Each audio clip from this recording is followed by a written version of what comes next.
स्वागत है मित्रों, आप सभी का हिंदी आलोक यूट्यूब चैनल पर। मैं doctor Alok Kumar Tiwari, assistant professor, आप सबके सामने प्रस्तुत हूँ अपना 5वां वीडियो लेकर, जिसका विषय है हिंदी शब्दकोश को देखना। ये जो विषय है काफ़ी महत्वपूर्ण है और विभिन्न प्रतियोगी परीक्षाओं में टीजीटी, पीजीटी, एलटी, जीडीसी और यूपीपीएससी इत्यादि में प्रश्न आता है कि शब्द हिंदी शब्दकोश के अनुसार शब्दों को लगाइए, का क्रम लगाइए। तो ये एक दो नंबर का एक दो अंक का जो है प्रश्न आता है और ये बहुत महत्वपूर्ण हो जाता है। तो हम लोग इसको देखेंगे। हम हिंदी शब्दकोश को वैसे नहीं देखेंगे, हम हिंदी शब्दकोश को अपने सामने रख कर देखेंगे। हिंदी शब्दकोश जो मेरे पास है, ये हिंदी शब्दकोश क्या होता है, इसमें हिंदी शब्द होते हैं और उनके विभिन्न अर्थ दिए गए होते हैं। हम लोग आमतौर पर अंग्रेजी शब्दकोश रखते हैं, इसमें हिंदी इंग्लिश होती है या केवल अंग्रेजी का ही होता है। और ये जो शब्दकोश है ये केवल हिंदी का ही है, हिंदी के शब्द दिए गए हैं और उनके विभिन्न अर्थ दिए गए हैं। इसकी एक और विशेषता है, जैसे ये जो हमारे पास है ये डॉक्टर हरदेव बाहरी द्वारा विरचित है और इसमें जो है लगभग 60-70 हजार शब्द हैं। और ये ऐसे शब्द हैं जो बहुत ही प्रयोग में आते हैं, बहुत मानक शब्द हैं, बहुत प्रामाणिक शब्द हैं। स्वयं डॉक्टर हरदेव बाहरी जी हिंदी भाषा के बहुत बड़े वैज्ञानिक हैं, बहुत प्रतिष्ठित वैज्ञानिक, भाषा वैज्ञानिक हैं। तो आज हम लोग एक प्रामाणिक भाषा को शब्दकोश के माध्यम से हम शब्दकोश को देखना सीखेंगे। अगर शब्दकोश के इतिहास की बात करें तो नागरी प्रचारणी सभा काशी ने 20वीं शताब्दी के प्रथम चरण में हिंदी शब्द सागर के रूप में एक शब्दकोश प्रकाशित किया था, जिसके पहले चरण में लगभग 1 लाख शब्द थे और दूसरे चरण में लगभग 2.5 लाख शब्द थे। लेकिन देखा यह गया कि वो जो शब्द थे, कहने के लिए तो 2.5 लाख थे, 1 लाख थे, लेकिन वो जो शब्द थे उनमें अधिकतर जो शब्द थे वो ऐसे शब्द भी थे जो विभिन्न भाषाओं के थे और कुछ ऐसे शब्द थे जो हिंदी में प्रयुक्त ही नहीं होते।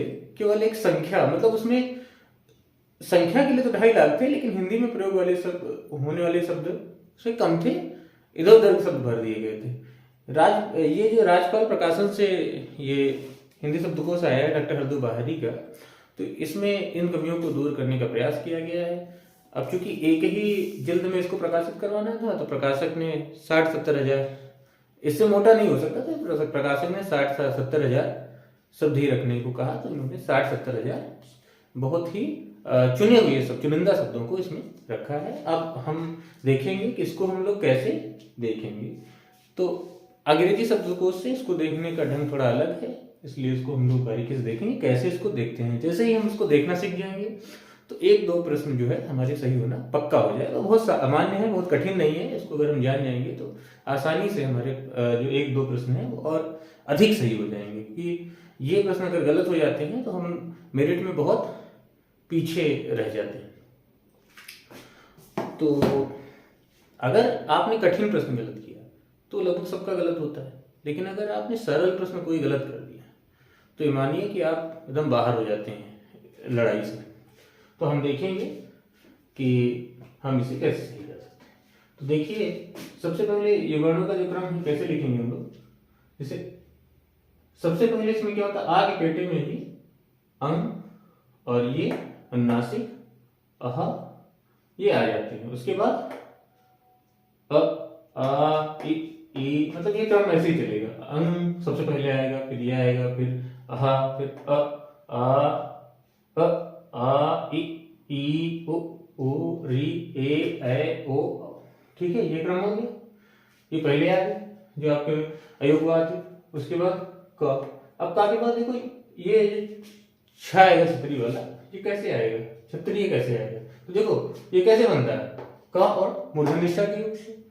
तो का के बाद चूंकि ये का और इसके योग से बनता है तो का के बाद ये आ गया, यहाँ पर का के बाद ये आ गया। उसके बाद त्रा कैसे बनता है, ता और रा के योग से।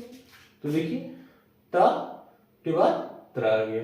उसी तरह ये ज्ञ है, ये कैसे बनता है, ज और य के योग से। तो कैसे, ये ज के बाद आ जाएगा। देखो ये ज जहां है, ज के बाद आ गया। उसके बाद श्रा, श और रा के योग से बनता है ना, श और रा के योग से बनता है। तो देखिए कहाँ आ गया, ये आ गया आपका श्रा हो गया, ठीक है। ऐसे अब इसको हम ऐसे रखेंगे ऐसे, तो पूरा तो ये अयोगवा हो गए। उसके बाद आ से लेके और तक ये क्रम सेम है जैसे होता है। फिर क, उसके बाद चूंकि संयुक्ताक्षर है, संयुक्ताक्षर है ना चरण, तो क्योंकि ये संयुक्ताक्षर है तो इसके बाद आ गया, क्योंकि का के बाद का प्लस श से बनता है तो का के बाद आ गया, फिर का गा घा अंगा च छ ज झ य, फिर ट ज के बाद देखो ज्ञा आ गया। वैसे ही जैसे मैंने बताया है कि क्योंकि ज्ञा कैसे बनता है, ज्या जो बनता है ज और इ के योग से ज्या, तो ये ज के बाद आ गया, फिर झ य ट ठ ड ढ न त ता के बाद देखो त्रा कैसे बनता, त और रा से, तो ता के बाद रा आ गया, थ द ध न प फ ब भ म य र ल व श। अब श और ये तालव्य श है, तालव्य श और रा के योग से बनता है श्रा, तो श्रा आ गया। इसके बाद फिर ये देखो तालव्य स और रा के योग से बनता है, इसलिए श्रा आ गया श के बाद, और स ह स ह छत्र रह गया, ये संयुक्ताक्षर है तो बीच में आ गया। तो ये क्रम होगा वर्णों का। अब हम देखेंगे कि जैसे ये तो स्वरों का हो गया, व्यंजनों का कैसे देखेंगे, से क है तो का क्या सबसे पहले का में भी क्या आएगा, कंग आएगा, क्योंकि अंग पहले आया है। फिर कहा, फिर कंग है जैसे, इसके बाद मान लो ये है तो ये आ जाएगा, है ना। उसके बाद कहा, है ना, उसके बाद एक कहा, फिर का की कु क्री के, ये क्रम होगा आने का। मतलब कंगन पहले आएगा और काजल बाद में आएगा, कीचड़ उसके बाद आएगा, इस तरह क्रम में आएगा। उसी तरह खा के साथ भी यही लागू होगा, गा के साथ भी वैसे गंग गह, है ना, ग गा गी उसी क्रम में आएगा। इसी तरह हर वर्ण के साथ होगा। तो इस तरह करके हम जो है हिंदी शब्दकोश देखना सीख जाएंगे, जो कि बहुत आसान है। आप चाहेंगे तो बहुत आसानी से इसको देखिए सीख गए। और इसके बाद मुझे लगता है, मेरी गारंटी है कि आप ये प्रश्न आपसे गलत नहीं होना चाहिए। अब हम कुछ अभ्यास कर लेते हैं। 3 प्रश्न है हमारे सामने, 2 पर हम लोग यहाँ पर करेंगे, एक आपको गृह कार्य के लिए देंगे। अब एक बात और है कि हिंदी साहित्य का जो पहला इतिहास है, इस्तवार दलाल लिटरेचर हिंदुस्तानी, तो वो जो कि फ्रेंच वैज्ञानिक, भाषा वैज्ञानिक जो है, फ्रेंच इतिहासकार थे, गार्सा तासी, उन्होंने लिखा था, ठीक है। तो वो इसे लिखा था कैसे, इसको लिखा था शब्दकोशीय पद्धति में। शब्दकोशीय पद्धति में लिखे जाने के कारण बहुत ही ज्यादा मानक इतिहास नहीं है, भाषा एक तरह का शब्दकोश बन गया है। उसमें आप देखेंगे कि अंगद जो कवि थे वो सबसे पहले थे। उसका कारण क्या है, उसका कारण यही है कि अंग जो है सबसे पहले आता है, तो अंगद कवि सबसे पहले हो गए। उसमें दोष क्या था, उसमें दोष यही था कि जो वर्ण पहले आता शब्दकोश में, उसके जो लेखक हैं, कवि हैं, उनको सबसे पहले रखना पड़ेगा, और जो शब्दकोश में बाद में आता है उसको बाद में रखना पड़ेगा। भले ही वो बाद में जन्म हो या पहले जन्म हो, इससे मतलब नहीं। तो इससे एक साहित्य इतिहास का जो क्रम होता है, इतिहास क्रम से चलता है, तो नहीं चल पा रहा था। इसलिए वो बहुत मानक इतिहास ग्रंथ पहला है, इसलिए महत्वपूर्ण है, और बहुत ही मानक इतिहास ग्रंथ नहीं माना जाता, एक शब्दकोश बन के रह गया। अब आप देखेंगे कि हम इसको कैसे सॉल्व करेंगे। इसे प्रश्न आ गया कि ये 4 शब्द दे दिए, इनको क्रम से लगाइए हिंदी शब्दकोश के अनुसार, तो कैसे करेंगे। अब देखिए, सबसे पहले आप देख रहे हैं इसमें कमल आ जाएगा, पहला हो गया, का है देखो यहाँ। अब फिर उसके बाद क्या है, अब लगेगा कि ये तो सबसे बाद में आता है, तो सबसे बाद में, ऐसा नहीं है, कंफ्यूज करने के लिए देगा। लेकिन आप देखो जा के बाद आता है, जा के बाद आता है यहाँ, तो ये देखो। अब चूंकि का हो गया, फिर चंचल है तो च जाके पहले आता है तो दूसरा हो गया। फिर ये जो है तीसरा हो गया, चूंकि ये जा है, तो का ज और का च और ज वाला हो गया, ज के बाद है, तीसरा हो गया, और चौथा ये पा। तो ये क्रम हो गया, पहला, दूसरा, तीसरा और चौथा।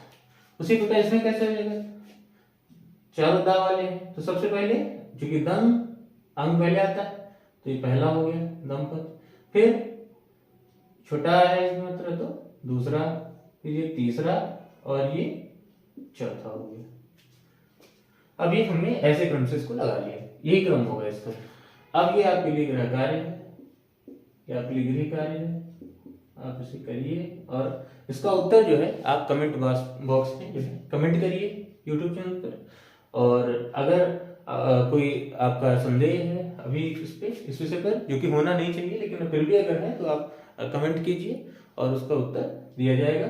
और इसमें एक चीज देखिए आपकी जो पंचमाक्षर है, जैसे अंगा है, ना है, इया है, माँ है, इनको हमने क्या किया, गड़ा है, इनको हमने जो है क्या किया है, गोला करके रखा। इसका मतलब है इनसे कोई वर्ण, इनसे कोई जो है शब्द चूंकि प्रारंभ नहीं होते इसलिए इनको नहीं रखते हैं, हटा देते हैं।